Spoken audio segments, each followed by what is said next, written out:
Now we'll move to Dr. Ojo from Nigeria,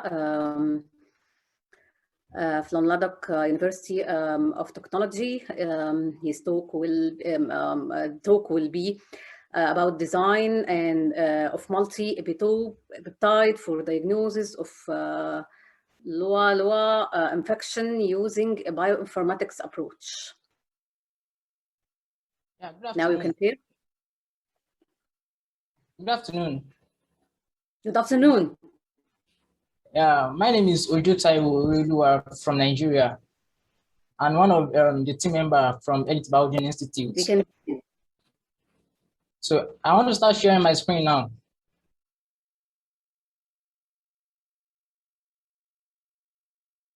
Hi, welcome. Share, please. Yes, we can see it and we can hear you. Go ahead. Thank you. This live presentation is on design of multi-epitope peptide for the diagnosis of Loa infection using bioinformatics approach. And this research was essentially carried out from Elite Biology Institute, which is located here in Nigeria. Now, what is Loa? Loa is the causative agent of a particular disease called loasis. And Africa, it is limited to Africa most, and most often time it is referred to as African hindworm. And this particular Loa, which is a parasite, is transmitted by repeated bites from flies. Their flies essentially.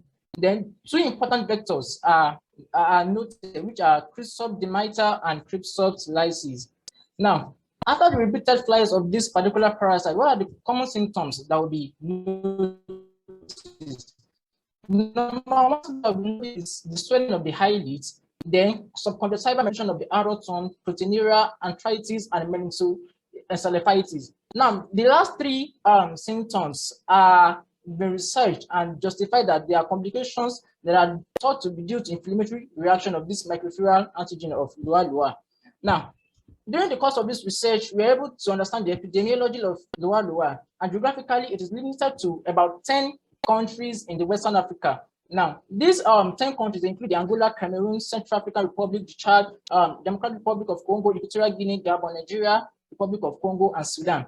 And it is estimated that over 14.4 million people live in high-risk area where the prevalence of loasis is greater than 40%. Now, what actually prompted us to this research, which is our research justification?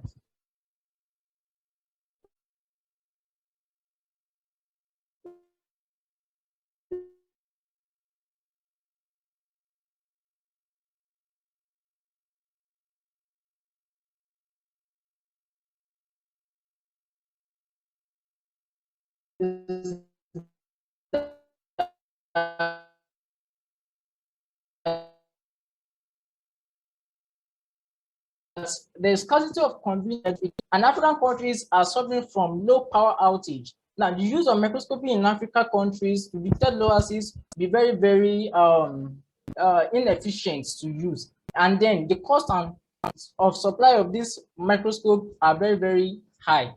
Now, moving to the methodology adopted in constructing the peptide for diagnosis of loasis. These are our flow charts. Then in subsequent slide, I will be expanding more on the stepwise procedures used for the construction of this peptide.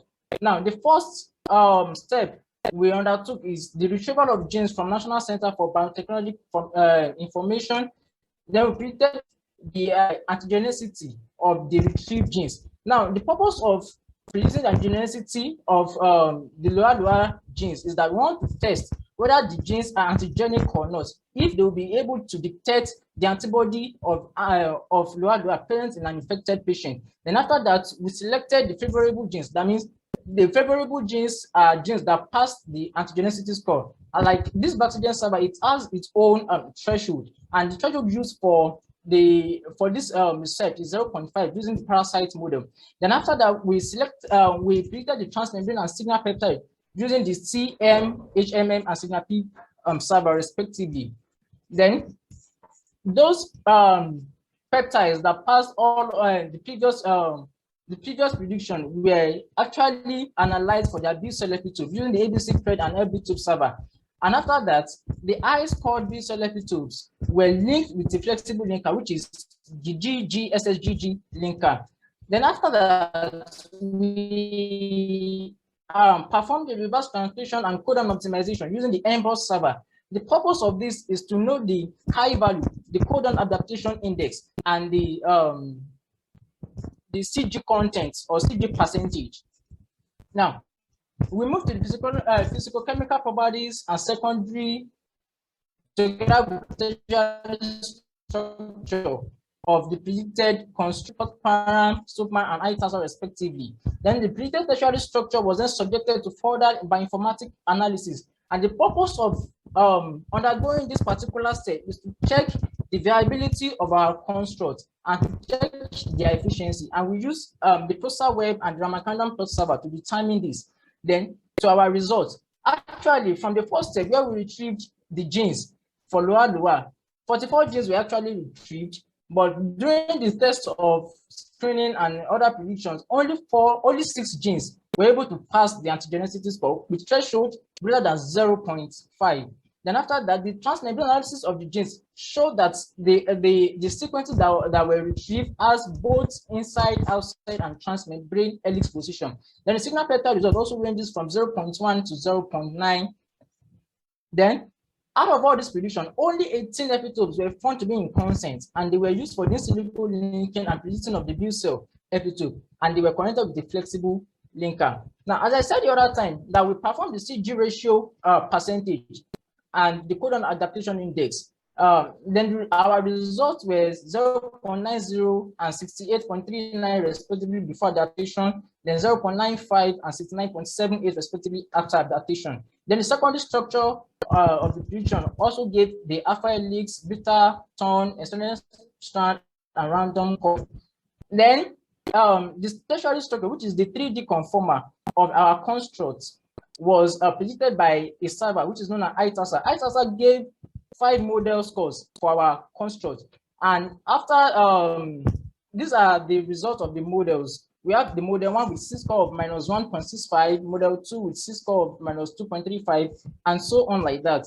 And so the physical-chemical properties, this is the most important aspect of this peptide design, because if it fails any of these physical-chemical properties, the construct might not be good for the diagnosis of lower. So the average length is 386, the molecular weight is 3017, then the theoretical PI is 8.14, which shows that this particular construct is slightly alkalinic in nature. Then the aliphatic index is 62.88, instability index to be 44.66, and the grand average hydroplasticity to be -0.176.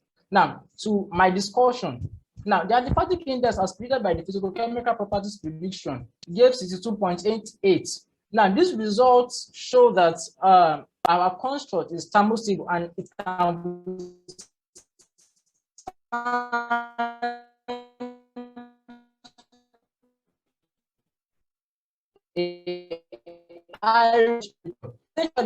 and since we know that some of the African countries, they are in temperate regions, I mean, we have they are hot temperate regions. Then, if the construct actually fails this aliphatic index, it will be very difficult for such constructs to be able to withstand high temperature. That means this construct, after it has been synthesized out, it can withstand the room temperature because it passed the aliphatic index. Then the protein has a low gravity value, which is -0.176, making it more efficient to interact with surrounding water molecule.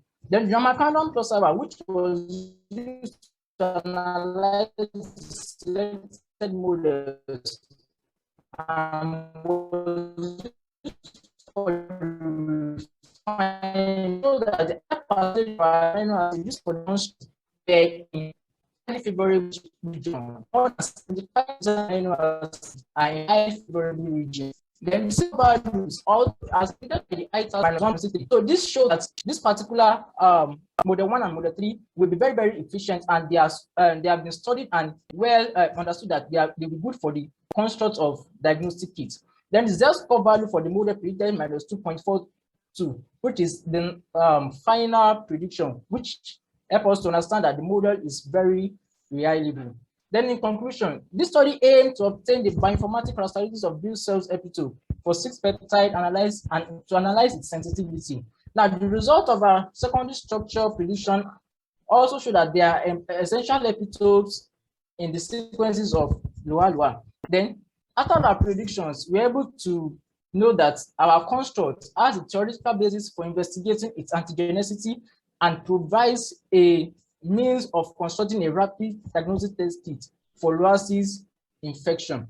And these are the references employed during the course of this research.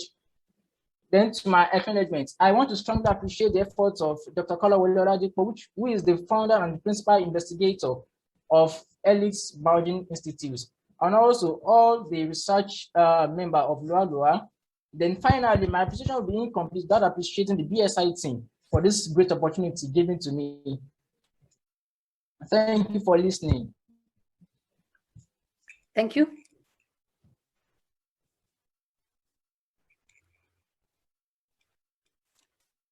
Hi there. That was a great talk. Thank you. And it's a pity that you kept cutting out. You probably weren't aware of this because of your internet connectivity. Can you hear us, Taiwo? Yes, I can hear you. Okay, great. So I know this is a Biogen Institute in Nigeria. That's great. I hope they don't hold all the intellectual property around your work and that you'll be able to push it forward. So my questions to you is, it wasn't clear from your slides, you know, you showed us some numbers and commented what was good values and what weren't. So low molecular weight is good, right? Because that's easy to manufacture. Is that correct? Yes, ma'am. The molecular weight is good. Okay. The instability index, you know, what is a good value? That I was unclear to me. The good value for instability index is any number greater than 40 will be good for the instability index. Okay. And in terms of your modeling value, again, what's a good modeling value? Now, according to the ITASA server, they said any model score that has higher, that tends towards 0, any negative model score that tends towards 0 the most is the most preferred model score. The C score actually means confidence score. So since ITASA server predicted model 1 and model 2 to be -1. Okay, well, you're cutting out again. Unfortunately, you keep cutting out, Taiwo. I think your connectivity isn't great, so I think we're going to be forced to move on. But thank you so much. That was a great great presentation. I thank you.